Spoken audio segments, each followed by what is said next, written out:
Do you know what ends a trader faster than any market crash? It isn't bad luck. It isn't manipulation.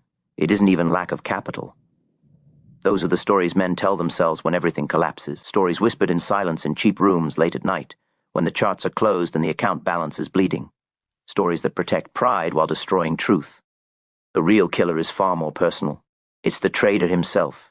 I learned that lesson slowly, painfully, and far too late. My name is Jesse Livermore. Over the course of my life, I made and lost more money than most men will ever see. Millions came easily.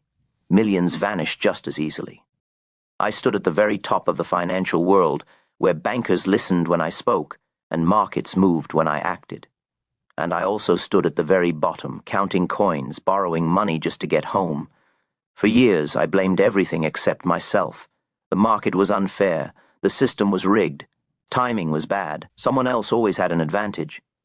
These explanations felt comforting. They allowed me to sleep at night without facing the one truth I didn't want to see. Every major loss I suffered had one thing in common. Me. Right now, you're probably telling yourself you're different. You have rules. You have discipline. You've studied strategies, indicators, patterns. Maybe you've even tasted success. But if you're honest, there's a quiet frustration living in your chest. A sense that, no matter how hard you work, something invisible keeps pulling you backward. That something isn't the market. The market doesn't know you exist. It doesn't care about your plans, your hopes, or your desperation. It doesn't reward effort or punish laziness. It simply moves. But you aren't cold. You bring neutral, fear into every unemotional. trade. You bring ego. You bring memories of past wins and scars from past losses.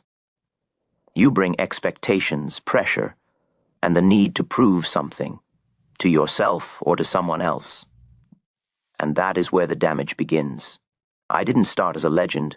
I started as a boy, 14 years old, standing in a bucket shop in Boston writing prices on a board. While other boys dreamed of adventure, I watched numbers. I noticed patterns. I listened to the writhe. M of price, the way others listen to music. Very early, I learned how intoxicating winning feels. And I also learned nothing is more dangerous than winning before you understand why. That early success planted a seed inside me. A belief that I was special, that I saw something others couldn't, that the rules didn't apply to me the same way. That belief would make me rich, and it would destroy me. But at the time I couldn't see it. All I saw was opportunity. All I felt was confidence. And confidence, when mixed with ignorance, is the most expensive drug a trader can take. This is where the real story begins. Early success doesn't warn you before it turns toxic. It feels earned. It feels justified. And that's exactly why it's so dangerous. When I began winning consistently as a teenager, I didn't think of it as luck or circumstance. I believed I had uncovered a hidden law of the market. I could read price the way others read language. While grown men argued over tips and rumors, I watched the tape and trusted what it showed me. And more often than not, I was right. By the time I was banned from bucket shops across the East Coast, I had already built a dangerous belief to myself that I was different. Not smarter in the academic sense, but sharper, faster, more attuned to the market's rhythm. That belief became my armor. It also became my blindfold. The bucket shops were simple. Orders were instant. There was no delay between decision and execution. The game was pure movement and reaction. In that environment, speed and instinct were everything. I thrived there. I mistook that success for universal mastery. When I finally stepped into the real market in New York, I assumed nothing would change except the size of the profits. I was wrong. The real market had friction. Commissions ate into trades. Slippage punished poor timing. Execution delays turned winning ideas into losing positions, and beneath it all, there were powerful players moving size I had never encountered before. This wasn't a game of quick reflexes anymore. It was a game of patience, structure, and survival. I began to lose, not in dramatic blow-ups at first, just enough to feel unsettled. Trades that once worked stopped behaving the same way. Patterns lost their reliability.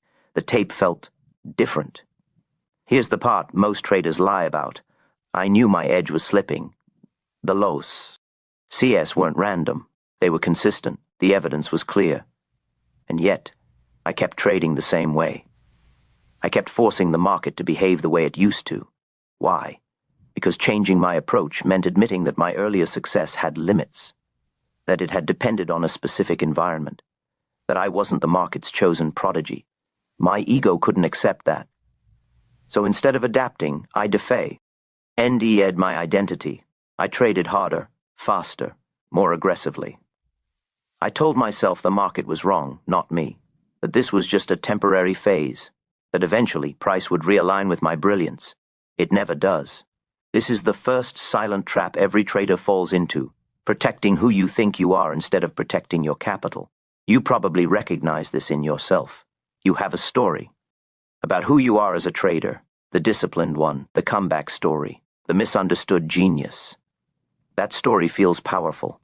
It gives meaning to struggle. But the moment you start defending that narrative instead of adjusting to reality, the market begins collecting its payment. I had to be broken before I understood that the market owes no one consistency. Past success is not a contract for Futu. RE profits. Talent does not grant immunity. The market doesn't reward confidence. It tests it. And the test always comes when you're least prepared to fail. Great. Part 3. Approximately equal to 500 words. Same tone, same depth, no shortcuts. Has a way of humbling you, but humility doesn't arrive all at once. It comes in fragments, usually after the damage is already done. After my early losses in New York market, I was forced to confront something I had never truly faced before. I wasn't invincible. The market had changed, and I hadn't. For the first time, speed and instinct weren't enough. I needed structure. I needed patience. Most of all, I needed to survive long enough to learn. So I stepped back, not completely out of the market, but out of the chaos. I began to observe rather than react. I studied my own behavior with the same intensity I once studied price. I noticed how emotion crept into my decisions, how urgency replaced clarity, how ego whispered excuses when discipline was required. Slowly, painfully, I rebuilt myself. I learned that waiting was a skill, not a weakness, that missing trades was far less costly than forcing them, that preservation of capital was first rule, not an afterthought. These lessons weren't exciting. They didn't feed the ego, but they worked. By 1906, I was seeing the market clearly again. When the San Francisco earthquake struck, the world focused on physical destruction. I focused on financial consequences. Insurance companies would bleed, credit would tighten, panic would ripple through the system. The tape confirmed it. Rice didn't lie. I positioned myself accordingly. The market fell, and I was ready. In a single week, I made $4 million. The trades were clean. The risk was controlled. For the first time in years, success felt earned rather than forced. But success doesn't just restore confidence. It restores identity. And that's where the danger returned. I told myself I had finally figured it that the pain of earlier failures had transformed me into something stronger, wiser. I believed I had mastered not just the market, but myself. That belief was premature. In 1907, the signs appeared again. Liquidity dried up, volatility increased, fear crept quietly through price action before exploding into panic. The tape was unmistakable. Another collapse was coming. I shorted aggressively, and I was right. The market crashed so violently the exchange shut down. Banks trembled. Fortunes disappeared overnight. My positions grew enormously profitable. I stood on the edge of becoming one of the wealthiest men in America. Then came the summons. J.P. Morgan wanted to see me. He didn't call because I was wrong. He called because I was too effective. My positions were worsening the crash. He asked me to cover my shorts, not to protect me, but to protect the system. And I agreed. Not because my analysis had changed, not because the market had turned. I agreed because being asked mattered to me. I wanted to feel important, necessary, respected. I told myself I was being responsible, that I was acting for the greater good, but the truth was simpler. I traded my edge for validation. I walked away from millions because my ego wanted recognition more than profit. That was the moment I learned the second great form of self-sabotage, trading for reasons that have nothing to do with money. The market doesn't care why you trade. It doesn't reward intention or punish virtue. It only responds to position and probability. And if ego is involved, the market will always collect its fee. After enough success, danger no longer looks reckless. It looks intelligent. It feels justified. That's what makes it lethal. When I walked away from millions in 1907, the loss didn't hurt immediately. I still had money. I still had reputation. More importantly, I still had belief that I understood the market on a level most men never would. That belief didn't shout. It whispered. I began to trust something new, intuition. At first, it felt like progress. I told myself I wasn't abandoning discipline, just refining it. I wasn't breaking rules. I was evolving beyond them. After all, rules are for beginners, aren't they? Masters feel the market. That lie is seductive. I had rules written in blood. Let profits run. Cut losses quickly. Never fight the tape. Wait patiently. Those rules had rebuilt my fortune. They had protected me when emotion would have destroyed me. Yet slowly, quietly, I started making exceptions. A little flexibility here. A delayed stop there. A position held longer because something inside me felt right. Sometimes intuition worked, and every time it did, it reinforced the most dangerous belief a trader can hold, that he is special. Here's the truth most never accept. Intuition feels exactly the same, whether it's genuine insight or self-deception. Your mind doesn't label the difference. Confidence feels identical whether it's earned or imagined. You only discover the truth after the outcome. I learned this lesson trading cotton during the war years. I had a position that was working perfectly. My system said hold. The tape said hold. Every rational indicator said the trend wasn't finished. And yet, I felt a deep certainty telling me to take profits. No data, no evidence. Just a feeling. I ignored my rules and closed the position. Cotton collapsed immediately afterward.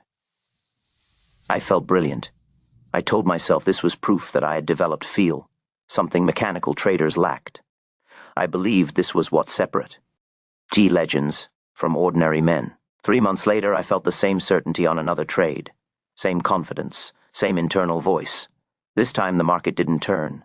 It kept moving against me until the loss was enormous. That's when the truth became unavoidable. Those two feelings were identical. The only difference was luck. I hadn't evolved. I had gambled once and survived, and survival had fooled me into believing I possessed a deeper power. That's not trading. That's gambling wrapped in confidence. Every time you break your plan because of a hunch, widen a stop because you feel. The market will turn or increase size because a trade feels special. You are doing the same thing. You're replacing probability with belief. Conviction means nothing to the market. The market has humbled men far smarter and more disciplined than either of us. It doesn't need chaos to destroy you. It simply rewards you just enough to make you trust the wrong thing. That is the third way traders sabotage themselves, trusting intuition at the wrong time for the wrong reasons.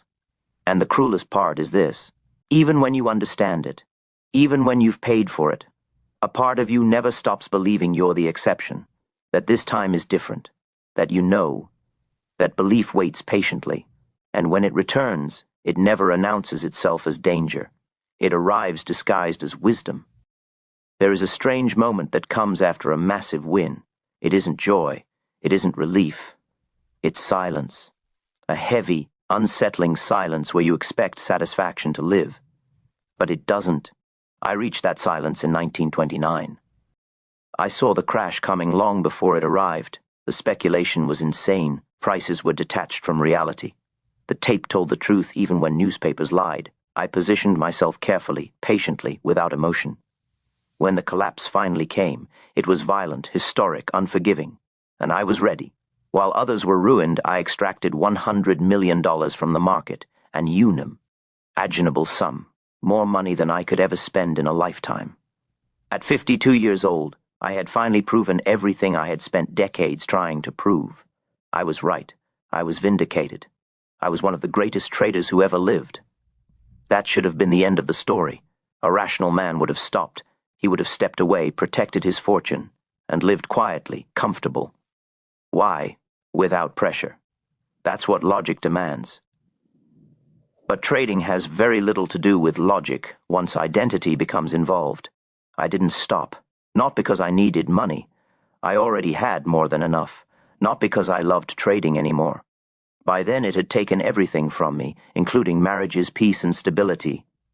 I kept trading because I didn't know who I was without it.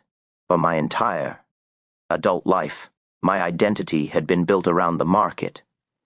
Jesse Livermore wasn't just a man. He was a trader, a legend, a name people whispered with awe or fear. Walking away from trading felt like erasing myself. That's the fourth way traders sabotage themselves, when success becomes the foundation of destruction.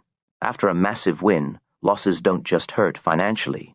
They feel existential. Every losing trade feels like proof that you're fading, that your edge is gone, that your relevance is slipping away, and so you trade to prove something. I traded to show I still had it. I traded to compete with younger men using new methods. I traded to fight the fear of becoming obsolete. These trades had nothing to do with opportunity. They were driven by insecurity. Slowly at first, then. Faster, the losses returned. I began pressing trades harder, taking bigger risks, trying to recreate the intensity of past victories. But I was no longer the man I had been. My timing was off. My judgment clouded, my patience thin. I wasn't trading the market anymore. I was trading my past, and the market doesn't reward nostalgia. By the early 1930s, it was gone again. Not just diminished, destroyed. The 100 million, the properties, the respect, all of it evaporated. The cruelest part wasn't losing the money. It was realizing that I had done this to myself, not in one reckless moment, but through countless small decisions that felt reasonable at the time, each one defended by ego, each one a step further away from the principles that had once made me successful. That's the fifth form of self-sabotage, believing that past greatness guarantees future survival. The market has no memory, and it has no mercy.